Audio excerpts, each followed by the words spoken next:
Hello students, this is Komal, your SST educator. Welcome back to your favorite channel Magnet Brains. Magnet Brains आपको provide कराता है high quality education, वो भी free of cost. Kindergarten से लेके class 12 तक की सीबीएसई बोर्ड के कोर्सेज के साथ साथ आपको अदर स्टेट बोर्ड के भी कोर्सेज अवेलेबल है इन हिंदी मीडियम, जैसे कि UP board, Bihar board, Delhi board के कोर्सेज प्रॉपर सिस्टमैटिक वे में। भाई कोई दिक्कत परेशानी आपको नहीं होगी।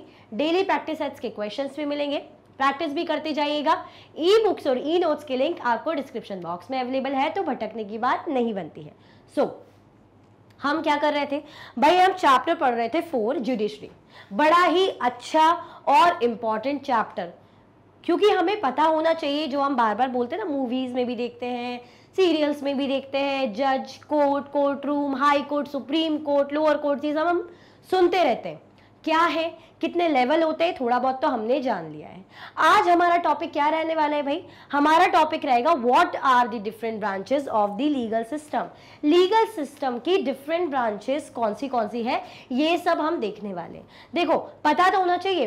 अब क्राइम या हम कहते हैं गुनाह कितने टाइप्स के होते हैं, तो उसके अकॉर्डिंग ये भी डिसाइडेड होना चाहिए कि क्रिमिनल है, क्रिमिनल लॉ है, सिविल लॉ है, किसके बेसिस पे। तो ये ब्रांचेस हम देखेंगे, ठीक है, ये हम देखेंगे, देखना ही बनता है भाई, जरूरी है। आपको क्या करना है, फटाफट से लाइक का बटन दबा देना है, शेयर कर देना है अपने क्लासमेट्स में। ओके, स्टार्ट करें, चल।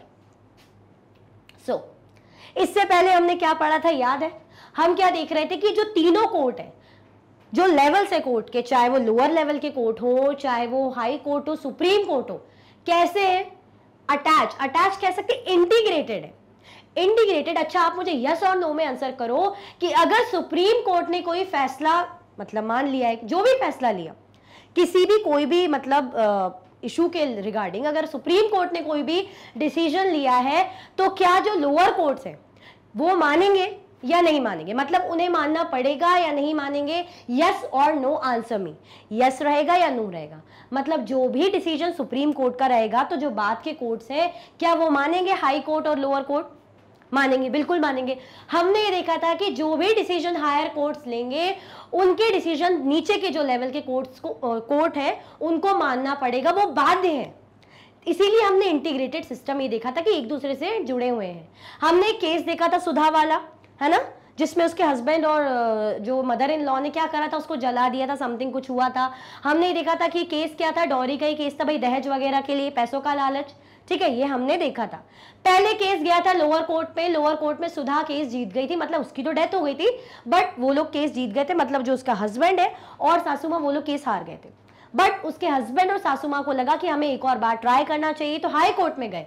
हाई कोर्ट में जो डिसीजन आया वो सुधा के हस्बैंड और जो उनके मदर इन लॉ उनके फेवर में आया।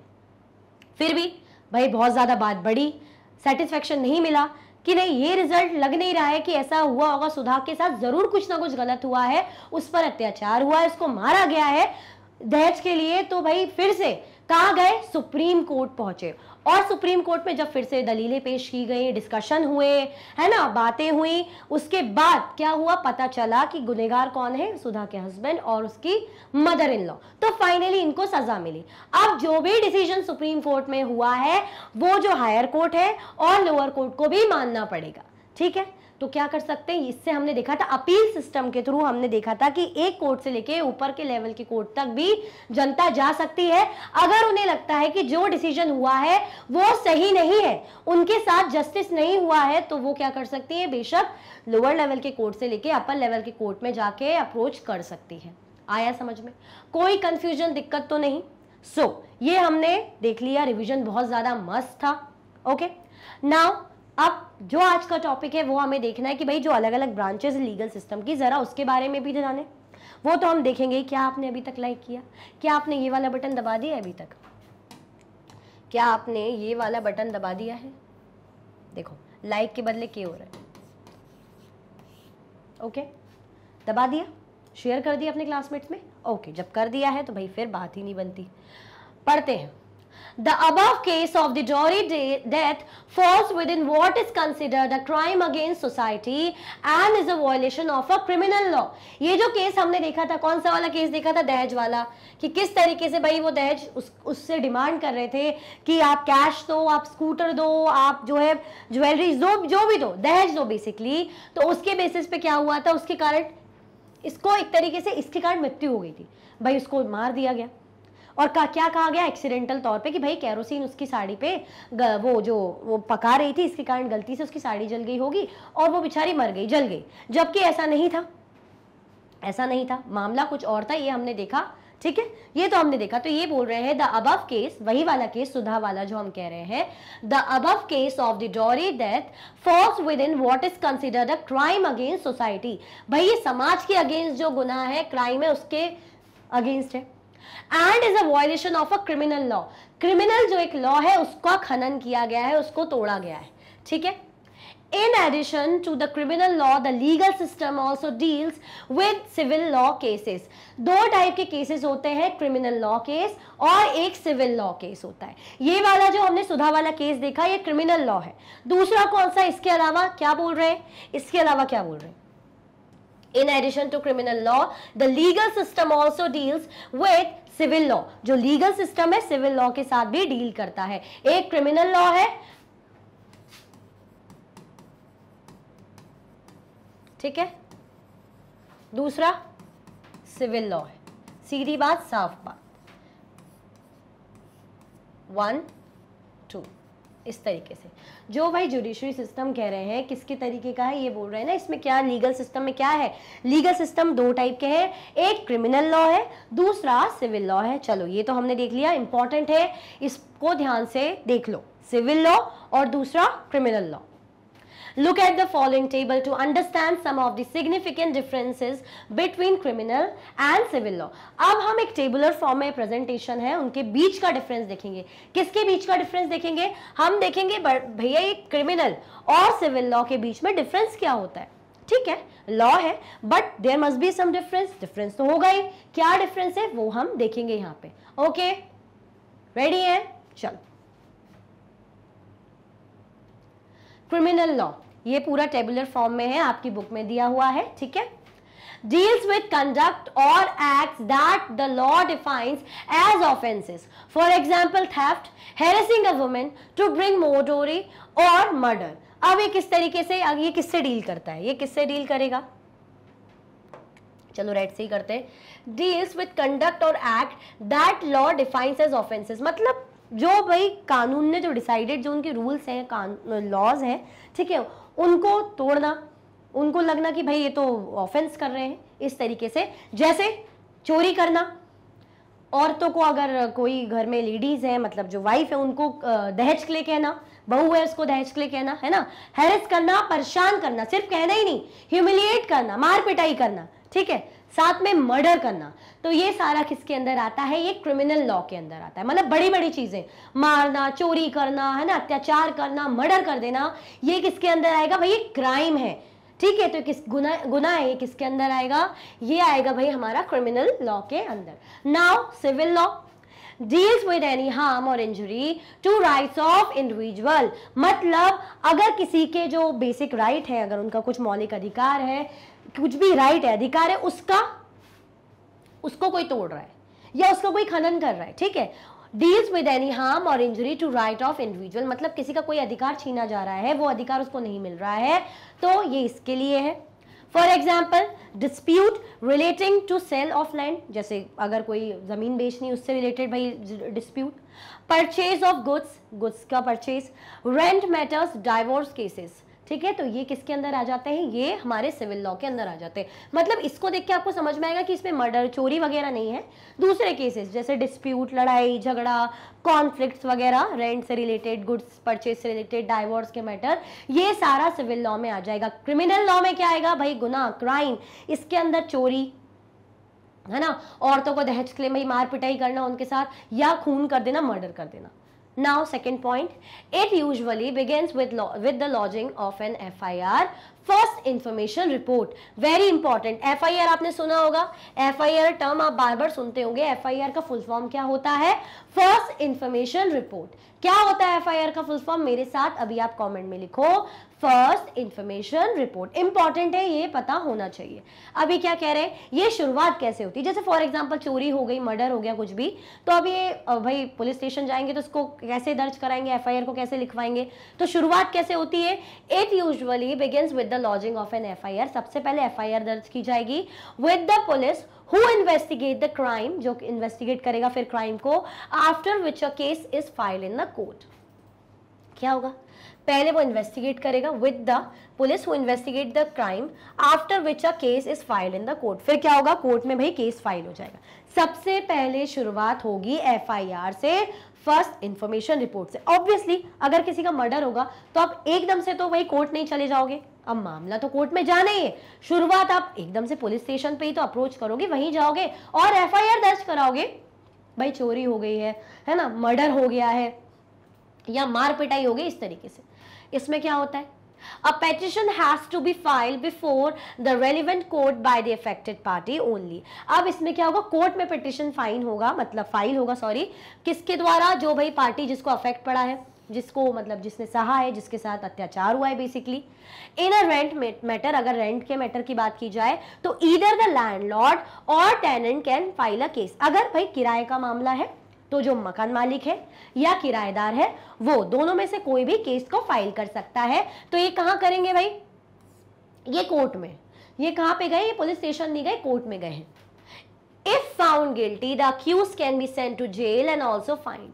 अगर भाई यहाँ पे पता चला कि गिल्टी है, जिसके खिलाफ एफआईआर दर्ज है ना, अगर पता चला कि ये गुनहगार है, if found guilty the accuse can be sent to jail. Accuse मतलब जिस पे इल्जाम है उसको जेल भेजा जाएगा या उस पे जुर्माना लगाया जाएगा। ठीक है, यहाँ पे क्या होता है? The court gives the specific relief asked For instance, in a case between a landlord and a tenant, the court can order the flat to be vacated and pending rent to be paid। अब इसमें इस तरीके का मामला होता है कि बीच का रास्ता कोर्ट निकाल देती है। ठीक है, इसमें थोड़ा सा बीच का रास्ता निकालेगी। तो क्या कहेगी कोर्ट? क्या करेगी इसमें?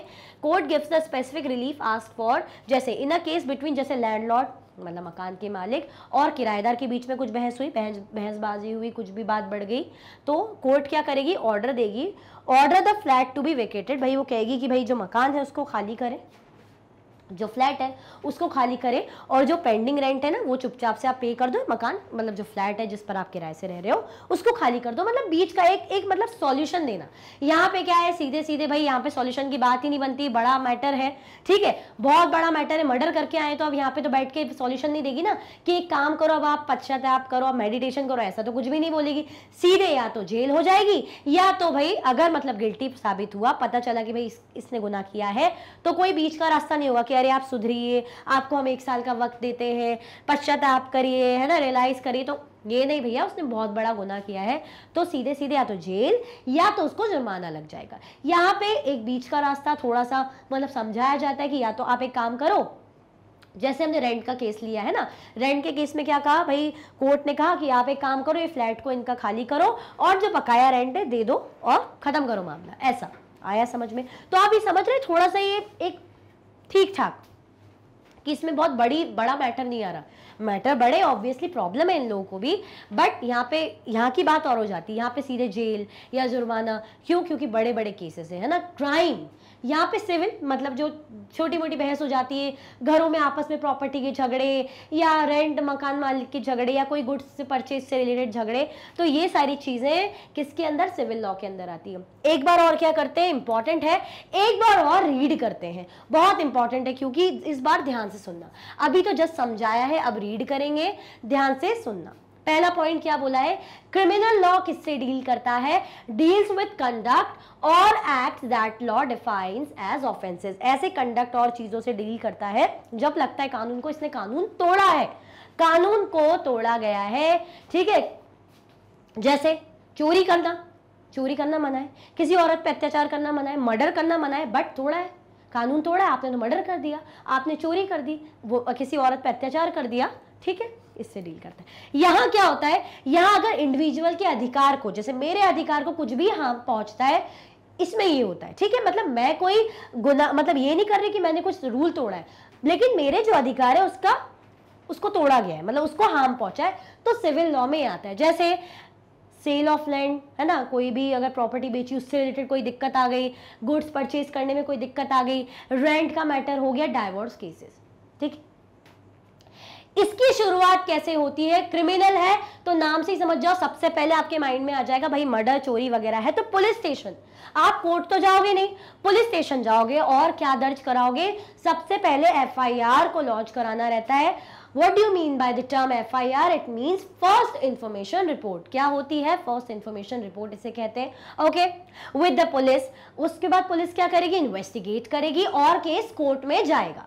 यहाँ पे क्या होता है? यहाँ पे भाई पेटिशन फाइल करी जाती है कोर्ट में, वो करा जाता है भाई कि देखो ये दिक्कत है, डिस्प्यूट मामला है। और कौन करता है? जो अफेक्टेड पार्टी, भाई जिसको प्रॉब्लम है, उसने, जैसे मुझे लग रहा है कि मेरे साथ कोई प्रॉब्लम है तो मैंने जाके कोर्ट में भाई अपील कर दी, है ना, इस तरीके से पेटिशन फाइल कर दी। जैसे एग्जाम्पल रेंट के मैटर में तो ऐसा होगा, या तो लैंडलॉर्ड मकान का मालिक या खुद जो किराएदार है, दोनों में से कोई भी दर्ज करा सकता है, ठीक है। यहाँ पे क्या है, अगर गिल्टी फाउंड होता है, पता चलता है कि जिसके खिलाफ, जिस पर इल्जाम लगा है, जिसके खिलाफ एफआईआर है, पुलिस इन्वेस्टिगेट कर रही है, पता चला है कि भाई हाँ ये मर्डरर है, हाँ ये चोर है, हाँ इसने मारपिटाई करी, भाई औरत को परेशान किया है, तो क्या करा जाएगा? वो जो गुनहगार है उसको या तो जेल भेजा जाएगा या तो उस पर जुर्माना लगा दिया जाएगा, ठीक है। यहाँ पे क्या होता है? यहाँ पे कोर्ट एक बीच का रास्ता जैसे समथिंग कुछ निकालेगी। जैसे हमने देखा कि रेंट और लैंडलॉर्ड का मामला हमने देखा, लैंडलॉर्ड और अपना किराएदार का मामला देखा कि क्या सुलझाएंगे कि आप एक काम करो, आप भाई फ्लैट खाली करो, बचा कुछ रेंट दो और मैटर को सॉर्ट आउट करो, इस टाइप का। आया समझ में? आया समझ में कि नहीं आया? ये थोड़ा बड़े चीज़ें दोनों अपनी इंपॉर्टेंट है, बट ये थोड़ा बड़े लेवल पे आ जाती है भाई, चोरी चकारी मार, है ना, मतलब मर्डर वगैरह, तो इसमें पुलिस स्टेशन पहले, एफआईआर पहले, ठीक है। आया समझ में? अब कोई कंफ्यूजन दिक्कत तो नहीं? फटाफट से कमेंट में बता दो कि मैम समझ में आ गया है, क्योंकि इंपॉर्टेंट है। क्या है दो लीगल सिस्टम की ब्रांचेस? सिविल लॉ और क्रिमिनल लॉ। क्रिमिनल को अगर नाम से ही सोचो तो क्रिमिनल यानी भाई पुलिस स्टेशन पहले जाएंगे, उसके बाद कोर्ट, फिर अगर गिल्टी फाउंड होता है, पता चलता है गुनहगार है, तो जेल या जुर्माना। सिविल लॉ थोड़ा सा भाई हमारे जो बेसिक अधिकारों का, मतलब किसी ने हार्म पहुंचाया है तो हम कोर्ट जाएंगे, ठीक है, और कोर्ट बीच का रास्ता निकालेगी। आया समझ में? अब कोई कंफ्यूजन दिक्कत तो नहीं, ठीक है। फटाफट से लाइक कर दो अगर कोई कंफ्यूजन दिक्कत नहीं, ठीक है। भाई ये इंपॉर्टेंट था ब्रांचेस को समझना। तो इसी के साथ ये वीडियो एंड होती है। आई होप आपको बहुत अच्छे से समझ में आ गया होगा, तो कमेंट में मुझे ज़रूर बताइएगा। और इंपॉर्टेंट है लीगल सिस्टम के ब्रांचेस, तो शेयर कर दीजिएगा अपने क्लासमेट्स में। इसी के साथ ये वीडियो एंड होती है। अगर आप और भी वीडियो के लेक्चर्स देखना चाहते हैं तो आप मैग्नेट ब्रेन्स के यूट्यूब चैनल, एप्लीकेशन और वेबसाइट पर देख सकते हैं। ई नोट्स और ई बुक्स की लिंक आपको डिस्क्रिप्शन बॉक्स में अवेलेबल है। ये हाई क्वालिटी के कोर्सेज हैं, जैसे कि सीबीएसई बोर्ड है, Delhi board, Bihar board, UP board, MP board, Rajasthan board, Vedic maths, crash course, spoken English courses आपको अच्छी क्वालिटी में और 100% फ्री अवेलेबल है। आप हमें अदर प्लेटफॉर्म पर भी फॉलो कर सकते हैं, फेसबुक, इंस्टाग्राम, एक्स, टेलीग्राम और व्हाट्सएप पे। ज़्यादा से ज़्यादा लाइक कीजिए, ज़्यादा से ज़्यादा शेयर कीजिए और चैनल को सब्सक्राइब करना बिल्कुल भी ना भूलें। अपना ख्याल रखें। Thank you so much for watching.